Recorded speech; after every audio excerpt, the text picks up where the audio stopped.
Esta es la primera lección de nuestro curso básico y el tema es la salvación. En cada una de las lecciones vamos a tener uno o algunos versículos para memorizar. Para esta lección sobre la salvación vamos a memorizar Efesios capítulo 2, versículo 8, que dice: porque por gracia somos salvos por medio de la fe, y esto no es de nosotros, sino es un don de Dios, no por obras, para que nadie se gloríe. También vamos a memorizar Juan 5:24, que dice: de cierto les digo, el que oye mi palabra y crea al que me envió, tiene vida eterna y no vendrá a condenación, mas ha pasado de muerte a vida. Y el tercer versículo que vamos a memorizar es Juan capítulo 3, versículo 16, porque de tal manera amó Dios al mundo, que ha dado a su Hijo unigénito, para que todo aquel que en él cree no se pierda, mas tenga vida eterna. Así que estos tres versículos para memorizar en esta primera lección sobre la salvación. Dios hizo al ser humano libre y lo hizo santo desde el principio, en una plena y absoluta comunión, una relación total y absoluta con Él. Esto lo podemos ver claramente desde el primer libro, en Génesis capítulo 1, versículos 26 y 27, donde se establece que Dios precisamente creó al ser humano a su imagen, lo hizo a su semejanza. Dios creó al ser humano hombre y lo creó mujer también.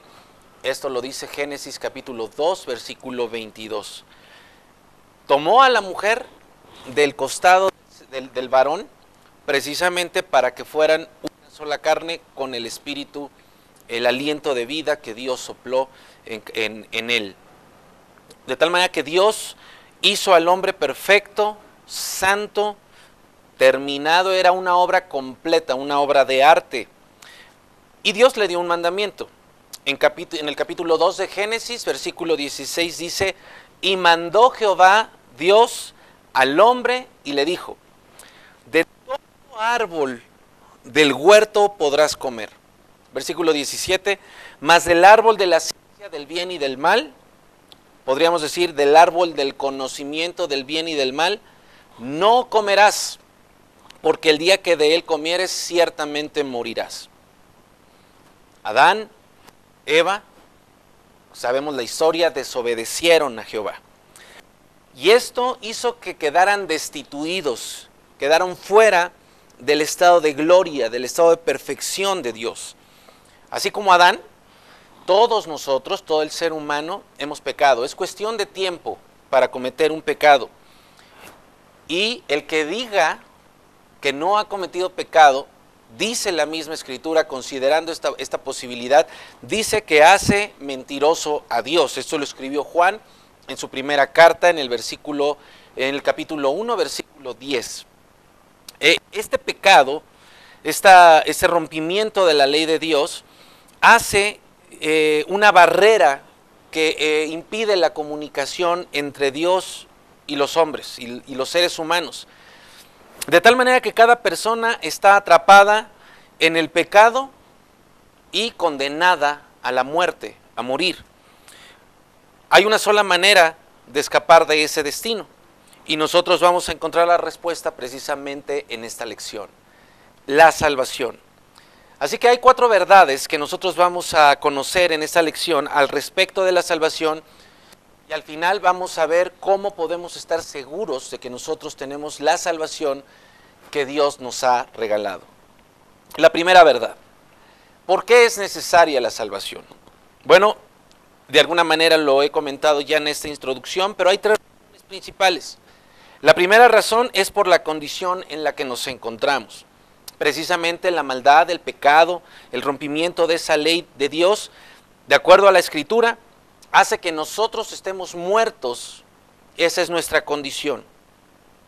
La carta que Pablo escribe a los Efesios capítulo 2, versículo 1 dice: y él, hablando de Jesucristo, les dio vida a ustedes cuando estaban muertos en sus delitos y pecados. Así que los delitos, los pecados, las transgresiones nos proveen precisamente esta condición de muerte. La razón por la que estamos muertos como humanidad la deja aún más clara el mismo apóstol Pablo en la carta a los Romanos, capítulo 3, versículo 23, donde él escribe: por cuanto todos pecaron. Está hablando de toda la humanidad, de todas las personas, y por causa de este pecado están destituidos de la gloria de Dios. Esa es la primera razón, por nuestra condición de muertos. Estamos muertos literalmente a causa del pecado. La segunda razón es porque no somos capaces de salvarnos a nosotros mismos. ¿Cómo sería posible que un muerto se dé vida a sí mismo? Eso es imposible. Un muerto no puede hacer nada por sí mismo. El ser humano busca constantemente la forma de alcanzar la salvación, porque de una u otra manera todas las personas saben que necesitan algo más. Y lo buscamos de muchísimas formas, de muchísimas maneras. Tratamos de ganarla por medio de nuestras acciones, por las cosas que hacemos. Algunas personas tratan de ganarla por asistir a la iglesia, otras por cumplir ritos religiosos, ser buenos, ¿verdad? Ser buenos moralmente, o por otros medios, cosas parecidas a esta. ¿Qué dice la palabra al respecto de nuestras acciones, de todo este esfuerzo humano que intenta buscar desesperadamente la salvación?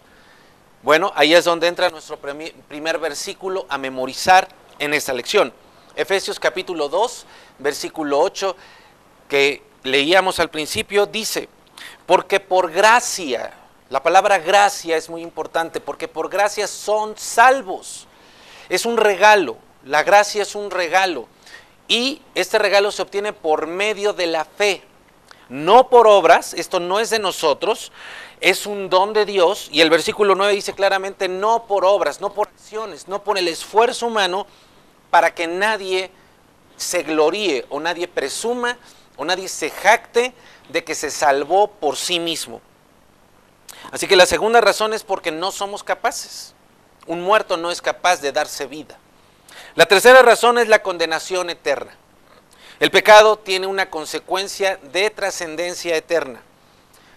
Pablo, en su carta a los Romanos, capítulo 6, versículo 23, dice: porque la paga del pecado es muerte, mas la dádiva de Dios es vida eterna en Cristo Jesús, Señor nuestro. ¿A qué tipo de muerte es a la que se refiere Pablo en esta carta? Bueno, la palabra muerte o el concepto muerte no significa dejar de existir. Muchas personas piensan que morirse es simplemente ya culminar una existencia, dejar de ser quien se era. Las personas piensan que es como una especie de sueño eterno. Esto lo vemos en los comentarios populares, donde se dice: ya está descansando de sus problemas. Habría que ver si eso es cierto. La palabra muerte significa básicamente separación, no dejar de existir, es separación. Pero también encontramos tres distintos tipos de muerte considerando este significado principal. Primeramente tenemos la muerte espiritual. Esa es precisamente la muerte a la que se refería Jehová Dios en Génesis, cuando le dijo: el día que comas de ese fruto, el día que conozcas el mal, así como el bien, vas a morir, vas a separarte, ¿sí? Y esta es la forma en la que se encuentra toda persona que ha pecado y que está sin Cristo. Tenemos también la muerte física, la muerte a la que la mayoría de nosotros pues de alguna manera estamos acostumbrados y con la que convivimos, porque vemos esta muerte constantemente, diariamente, y en algunas ocasiones la hemos visto con familiares cercanos a nosotros. Esa se refiere a la separación del hálito de vida, precisamente de este cuerpo, del cuerpo físico. Y tenemos también la muerte eterna. Entonces tenemos la muerte espiritual, tenemos la muerte física, pero tenemos también la muerte eterna. ¿Qué quiere decir esto? Es la separación por toda la eternidad de una persona que deja de existir sobre esta tierra, que deja de tener vida sobre esta tierra y muere sin haber creído ni entregado su vida a Jesucristo, por lo que queda separado de Dios por siempre, va a una eternidad sin Dios. Realmente la muerte no es dejar de existir, sino es estar separado por siempre de Dios. Es a esta última a la que llamamos, o la Biblia llama, condenación eterna, a la que se refiere Pablo en Romanos 6:23 y a la que se refiere Juan en el capítulo 3, versículo 18. Ese es el tipo de muerte que define el destino de todas las personas que no conocen a Cristo y que no lo hacen su Señor y su Salvador. Esta es nuestra primera verdad. La segunda verdad tiene que ver con la provisión de Dios. El ser humano dice en su sabiduría popular, todo tiene solución menos la muerte. Nosotros, de acuerdo a la palabra de Dios, decimos todo tiene solución, comenzando con la muerte. Porque precisamente esa es la provisión de Dios para nosotros, para salvarnos, para la humanidad muerta, separada espiritualmente y condenada a estar separada por siempre sin Dios. Así que la voluntad de Dios es que nadie, absolutamente nadie, experimente una muerte eterna. Uno de los textos que aprendimos dice que de tal manera amó Dios al mundo, a todos, a toda la humanidad. Dios ha hecho todo lo necesario para salvarte a ti, para salvarme a mí y para salvar a todos los pecadores. Él muestra su amor hacia nosotros a pesar de nuestra rebelión y pecado. Esto es impresionante. Dios nos ha amado de la manera más intensa cuando nosotros lo rechazamos de la manera más intensa. Romanos capítulo 8, Pablo nuevamente con su pluma escribe, inspirado por el Espíritu Santo, diciendo, mas Dios muestra su amor para con nosotros. Él nos mostró amor en que siendo aún pecadores, cuando más lo ofendíamos, cuando más lo resistíamos, cuando más lo ofendíamos a Él, Cristo murió por nosotros. Esto es impresionante porque cuando nosotros nos insultan, cuando nosotros nos ofenden, lo que menos demostramos es amor. Bueno, cuando nosotros más lo estábamos ofendiendo como humanidad, Él mostró su amor en que Cristo murió por nosotros. Yo creo que todos recordamos esa imagen cuando está siendo clavado, Jesucristo está siendo clavado en esa cruz sin piedad y Él decía, perdónalos porque no saben lo que hacen. El sacrificio de Jesús es la prueba máxima del amor de Dios para nosotros, ese sacrificio en la cruz. Cristo literalmente, tomó nuestro lugar, tu lugar, mi lugar, y murió por ti y murió por mí. Porque tú deberías de haber muerto y porque yo debería de haber muerto, pero Él murió por ti y por mí. Dios mismo aceptó morir en lugar tuyo. Y entonces cuando creemos en esto, cuando creemos en ese sacrificio, Él nos perdona. ¿Cómo puede hacer esto Dios? Precisamente por medio de la gracia. Es un regalo, y es el mejor regalo, el regalo más grande de todos. La salvación, por lo tanto, no es algo que se merezca, no es algo que se gane. Por el contrario, nosotros merecemos la muerte. Nosotros no merecemos que nos vaya mal. Nosotros merecemos estar muertos y separados por Dios para siempre, por toda la eternidad, sin juicio. Porque por un pecado es muerte. Maravillosamente no recibimos lo que merecemos. Recibimos un regalo. Habiéndolo ofendido con todo nuestro ser, recibimos un regalo, y no solamente un regalo, sino el regalo más grande de todos, que es el regalo de la salvación, el regalo de Dios para ti. Esa es la segunda verdad, la provisión de Dios. La tercera verdad, bueno, ya está el regalo, está preparado, está listo, tiene tu nombre. Ahora, ¿cómo lo obtienes? Ya dijimos que no es por obras y no es por acciones, pero el mismo capítulo 2 de Efesios, versículo 8, dice cómo lo obtenemos. Lo obtenemos por medio de la fe, una fe que nos salva. Pero ojo, no es tener fe por la fe, porque muchas personas dicen, yo tengo fe. Todo el mundo tiene fe. La misma palabra de Dios nos dice que a toda la persona se le dio una porción, una medida de fe. Todas las personas en este mundo tienen la capacidad de creer, de ejercer fe. El punto es en dónde están poniendo su fe, en quién están poniendo su fe.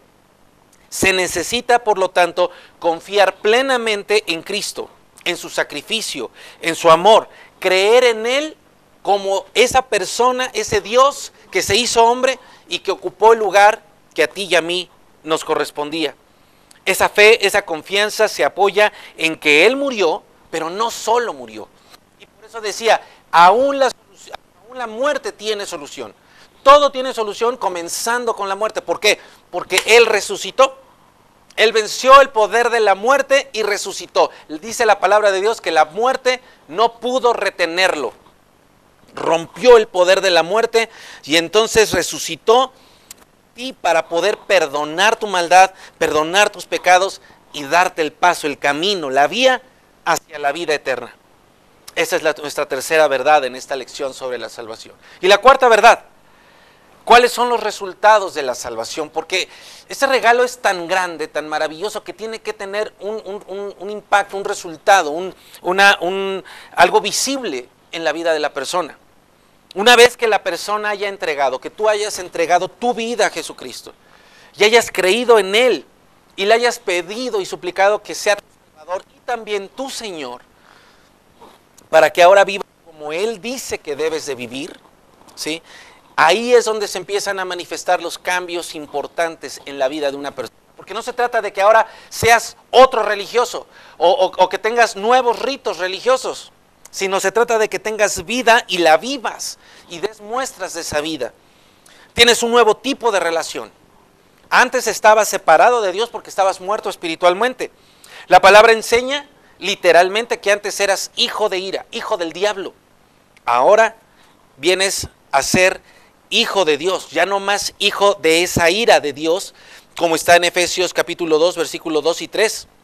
Cuando nosotros confiamos en Cristo y le entregamos nuestra vida y creemos en Él, Dios precisamente nos da la posibilidad de tener una relación de padre con su hijo.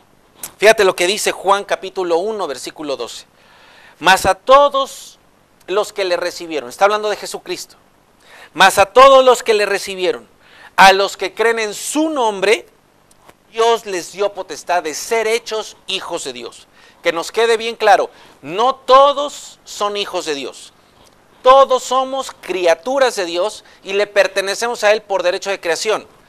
Pero la posibilidad de una relación padre-hijo no la tienen todos. La tienen aquellos que lo reciben, aquellos que creen en ese regalo, aquellos que creen en Jesucristo y le entregan su vida a Él. Tenemos un nuevo tipo de relación, pero también tenemos ahora una nueva vida.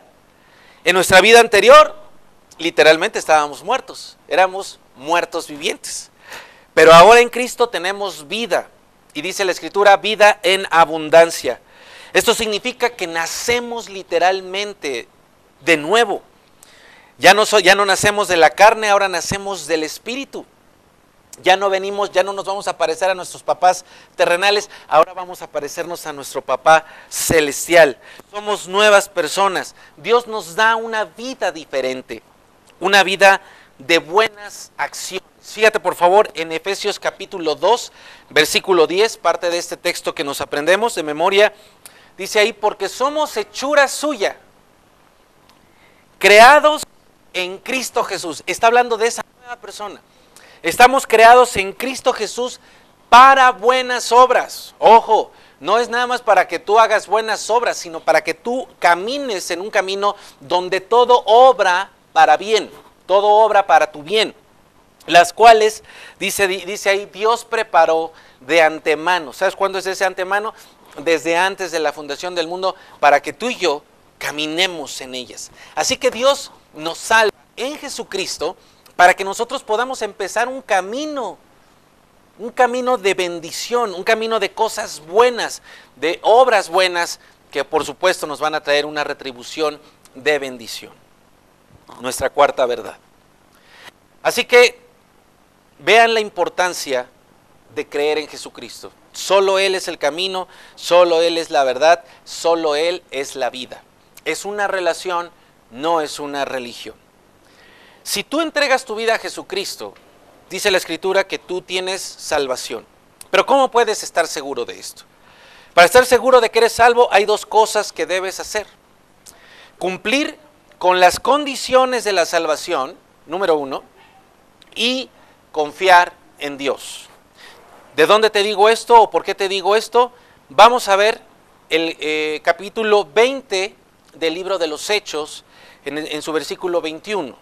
Dice de esta manera: testificando a judíos y a gentiles acerca del arrepentimiento para con Dios y de la fe en nuestro Señor Jesucristo. Entonces, aquí habla de arrepentimiento, ¿sí? ¿Cuál es la condición de la seguridad de la salvación? Un arrepentimiento. ¿Qué es arrepentimiento? Arrepentimiento delante de Dios significa darte cuenta de cuál es tu condición. Hasta ese momento que no has entregado tu vida, eres un pecador. Y que tu pecado te separa de Dios. Eso que has estado buscando toda tu vida, pero que no habías encontrado el camino, bueno, ese día estás frente a la verdad de la palabra y entonces te das cuenta de eso. Este arrepentimiento también implica que debes de confesar tus pecados, porque tienes que reconocer esa maldad, tienes que reconocer tu condición de muerto y entonces confesar tus pecados delante de Dios y pedirle que te perdone. Solo Él te puede perdonar, ninguna otra persona te puede perdonar las ofensas y los pecados que te han separado de Dios. Significa también tener el deseo de dejar tus pecados. Ojo, la voluntad, ¿sí? No significa que vas a dejar de pecar, pero sí significa que vas a luchar contra todo para que ya no le des cabida a ese deseo maligno de pecar en tu vida y entonces empezar a cambiar. Pero cuando llegas a este punto te das cuenta de que tú solo no puedes cambiar. Nadie puede cambiar por sí solo. No bastan tus propias fuerzas para romper las costumbres de una vida pasada. De hecho, déjame decirte, cuando tú entregas tu vida a Jesucristo, lo único que cambia es tu naturaleza. Dejas de ser pecador, ahora eres santo, como al principio. Dejas de estar esclavizado para estar ahora completamente libre. Dejas de tener una naturaleza carnal que viene de tus padres terrenales para tener una naturaleza espiritual. Pero todo a tu alrededor sigue siendo igual. Tú sigues siendo el mismo, el país sigue siendo el mismo, el mundo sigue siendo el mismo. Si vas a poder cambiar, entonces alguien tendrá que ayudarte. Alguien que ha demostrado tener más poder que todos esos hábitos pecaminosos. Y el único que lo ha demostrado es Jesucristo. Si Él pudo vencer la muerte, Él puede vencer cualquier cosa. Solo Él ha vivido una vida perfecta. Él nos dio ejemplo en carne, venciendo toda tentación y cumpliendo todas las demandas de la ley de Dios. Él dijo: no he venido para disminuir la ley, no he venido para abrogarla, he venido para cumplirla. Y Él en carne, como tu cuerpo y como el mío, Él cumplió con toda la ley de Dios, pero hizo más, todavía hizo más que esto. Vivió una vida perfecta por 33 años. Y al final de esa vida perfecta, aceptó la culpa como si hubiera cometido los pecados de toda la humanidad. Se cargaron en Él todas las maldades de todos los seres humanos, de toda la historia, no solamente de la que ha pasado, sino de los que van a nacer, de los que vendrán en el futuro. Y pagó por todo eso con su sufrimiento en su camino a ese Gólgota, a ese Calvario, y recibió el castigo que todos nosotros merecemos. Fue muerto, fue sepultado, pero al tercer día resucitó. De esta manera demostró que tiene mucho más poder que el pecado y que el efecto del pecado, que es la muerte. Cuando creemos en que Jesucristo vivió, murió y resucitó por nosotros, y cuando le entregamos nuestra vida y le pedimos que viva en nosotros como soberano, como el Señor, para gobernar nuestra vida de acuerdo a su voluntad y no más la nuestra, entonces es cuando empezamos a tener una verdadera fe en Él. No es cuando levantas una mano, no es cuando te sientes cargado con tu conciencia y lloras y te desahogas, no, es cuando tomas plena conciencia de todo lo que Él hizo y lo que tú tienes que hacer precisamente al arrepentirte. Y Él responde a esa fe, viniendo de nosotros, perdonando todos nuestros pecados y dándonos el poder de su Espíritu Santo para transformar nuestras vidas. De tal manera que empiezas a ver esos cambios. Ya no piensas de la misma manera, ya no hablas de la misma manera, o al menos ya no puedes hacerlo. Hay algo que te impide, que te está costando trabajo ser el mismo de antes. Es precisamente la manifestación de que el Espíritu Santo ha llegado a tu vida a causa de tu arrepentimiento, ese cambio, esa transformación. Y dice Hechos capítulo 20, versículo 21, que leíamos hace rato, habla también de la fe. Fe, como decía hace un momento, no en cualquier cosa, no en ti, no en que las cosas van a cambiar, no en que todo va a mejorar, no. Fe en Jesucristo, fe en Él como Salvador y fe en Él como Señor. Y esa fe es la que debes de tener para tener tu seguridad de que eres salvo, confiar en Él. Y aquí es donde muchas personas se equivocan. En vez de confiar en Dios para la seguridad de su salvación, confían más en sus sentimientos o en otras cosas. Si se sienten de esta manera, si se sienten de esta otra, no es cómo nos sintamos, es el ejercicio de nuestra fe. Cuando entregas tu vida a Jesucristo y viene a ser tu Señor y Salvador, es probable que experimentes algunos sentimientos hermosos, sí, es posible, tales como un gran gozo. Hay personas que dicen sentir una paz enorme, ¿verdad? Y es posible que esto suceda. En lo personal, cuando yo entregué mi vida a Jesucristo, no sentí nada de eso. Es entendible que así sea porque la experiencia de salvación está afectando todo el ser, está afectando el cuerpo, está afectando el espíritu, también está afectando el alma. Y los sentimientos son parte de nuestra integralidad como personas. Pero debes saber y recordar que tus sentimientos, como los míos, cambian. Un día nos sentimos de una manera, al otro día nos sentimos de otra. Es más, en este momento me siento de una manera, en 20 minutos, 5 minutos me voy a sentir de otra. Cambian fácilmente, se alteran. Y si de repente ya no sientes el mismo gozo y la misma paz como al principio, ¿querrá decir que ya perdiste tu salvación? Por supuesto que no. La seguridad de tu salvación no depende de tus sentimientos, ni de ninguna otra cosa, solamente de Dios, de lo que Él hizo en Jesucristo. Y eso es en lo que tú debes de confiar cada día de tu vida, en lo que Él hizo, no en cómo te sientas, no en cómo está la situación en el mundo, sino en lo que Él hizo. Confiar en Dios significa confiar en su poder, precisamente para conservar, para guardar este regalo hasta que este tiempo, este orden se acabe. Fíjate lo que dice Pablo a Timoteo en su segunda carta, capítulo 1, versículo 12. Por lo cual asimismo padezco esto, pero no me avergüenzo, porque yo sé a quién he creído. Tú puedes decirlo ahí en tu casa, en este momento, en este lugar. Yo sé a quién he creído y estoy seguro que es poderoso para guardar mi depósito para aquel día. Así que nada puede tocar tu salvación, nada, es un regalo perfecto que no depende de cómo te sientas, si está nublado, si sale el sol, si llueve, si cae nieve, si hay terremotos, nada. Él es poderoso para guardar ese depósito, ese regalo, hasta el día que nosotros acabemos en esta tierra o Él venga y entonces pasemos a la condición de eternidad. Así que como Pablo, tú y yo podemos hacer un depósito en Cristo, ¿verdad? Podemos hoy confiar en Él.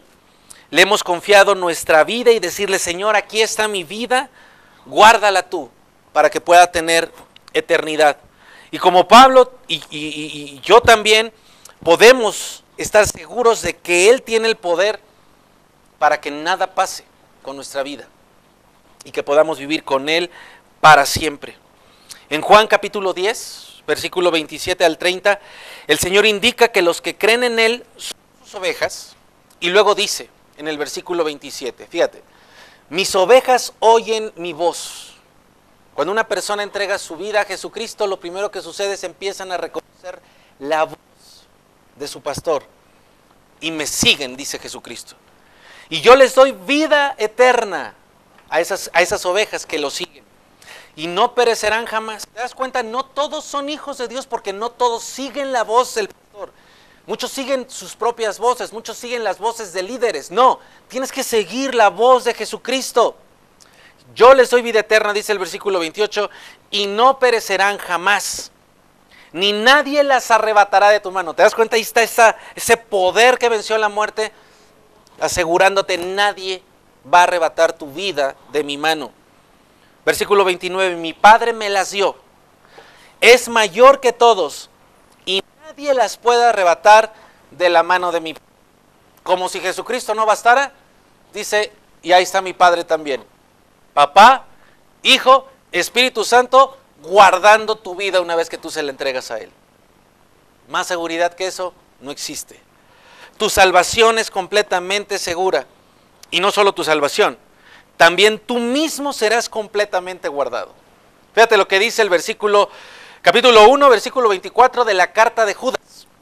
Y aquel que es poderoso para guardarte sin caída y presentarte sin mancha delante de su gloria con gran alegría. ¿Te puedes entender esto? Él está diciendo que te va a presentar con todos tus defectos, con todos tus errores, con todas tus debilidades. Una vez que tú le entregas tu vida, ahora es responsabilidad de Él. Y va a trabajar contigo, junto contigo, para que el día que tengas que ser presentado delante de Dios, sea precisamente sin caída, como si nunca te hubieras caído, como si nunca hubieras errado, como si nunca hubieras fallado, para presentarte sin mancha, como si nunca hubieras cometido algún acto de maldad delante de su gloria. Y cómo no vamos a tener una plena alegría junto con Él. Confiar en Dios significa que puedes estar seguro de su fidelidad, además, para cumplir las promesas. Porque si no fuera suficiente el regalo de la salvación, Él te regala promesas de bendición una vez que tú le entregas tu vida. Fíjate lo que dice Hebreos 10:23. Mantengámonos firme, sin fluctuar. ¿Ves? No es como te sientas. Tu fe todos los días en lo que Él hizo. La profesión de nuestra esperanza. O sea, declarando constantemente que esperamos. Porque fiel es el que prometió. Y si Él promete, Él cumple. ¿Y qué nos ha prometido el Señor? Juan 3:16. Ahí Dios afirma que podemos tener la salvación de la muerte eterna porque Él entregó a su único Hijo para que muriera en lugar de todos nosotros. Y si tenemos fe en Él, tenemos la salvación, como hemos aprendido. En Mateo 28:20 dice que Él promete que a partir del momento en que viene a nuestras vidas, Él estará con nosotros todos los días, cada día de tu vida, hasta el fin del mundo. Y también te promete que no tendremos condenación ni muerte, sino gracia, regalos y vida. Te leo este último texto. Juan capítulo 5, versículo 24. De cierto te digo, dice Jesucristo, el que oye mi palabra y crea al que me envió, tiene vida eterna y no vendrá condenación, mas ha pasado de muerte a vida. ¿Tú crees que Dios te va a mentir? ¿Podrías decir honestamente que Él es mentiroso? Yo no me atrevería a decir eso. No podría, aunque no lo conociera. Podemos tener confianza en que Él va a cumplir todo lo que ha prometido. Cuando confías en Él, de todo tu corazón, tienes vida eterna. Porque crees en Él, pasas de muerte a vida y no podrás ser condenado jamás. Su fidelidad es tu garantía y Dios hasta ahorita no ha fallado. Mi querido amigo, amiga, tú necesitas tener la seguridad de dónde vas a pasar la eternidad. Porque no tienes la seguridad de qué va a pasar contigo en el siguiente minuto. ¿Vas a pasarla en muerte eterna o la vas a pasar en vida eterna? ¿En condenación eterna o perdón eterno? Y lo único que tienes que hacer es arrepentirte y poner toda tu confianza solo en Jesucristo. En que Jesús murió en esa cruz ocupando un lugar que te correspondía a ti. Te lo pregunto. ¿Quieres entregar tu vida a Jesucristo? ¿Creer que Jesús murió y resucitó por ti, venciendo el poder de la muerte? Entonces cierra tus ojos y vamos a hacer esta oración. Padre, en el nombre de Jesús me acerco a ti reconociendo mi maldad, reconociendo que mi maldad y mi pecado me ha separado de ti que mi condición sobre esta tierra es de muerto, estoy muerto espiritualmente. Y yo quiero arrepentirme de toda mi maldad, de todos mis pecados. Yo te voy a invitar a que más adelante, tú solo, reconozcas todas las maldades, tú sola reconozcas todos esos pecados. Una vez que lo hayas hecho, ven delante de Él y dile: Señor, aquí está mi maldad, me arrepiento, y yo te pido que tu perdón venga sobre mí. Dame una nueva vida, quiero nacer espiritualmente, quiero ser un hijo, quiero ser una hija tuyo, quiero ser contado como esos que tendrán vida eterna. Yo quiero estar contigo por siempre, pero también quiero conocer ese camino de buenas obras que tú has establecido para mí sobre esta tierra. Vengo a los pies de la cruz, te rindo mi vida, te la entrego, seguro que tú la vas a guardar y de nada me arrebatará de tu mano. A partir de hoy me declaro como una oveja tuya, tú eres mi Salvador, tengo vida eterna y tú eres mi Señor, te obedeceré cada día de mi vida, de tal manera que un día, cuando todo acabe y me presentes delante del Padre, me presentes como si nunca me hubiera ido, como si no hubiera mancha en mí, porque no habrá mancha, porque tu obra es perfecta. En el nombre de Jesús cierro mi oración y te doy gracias. Amén.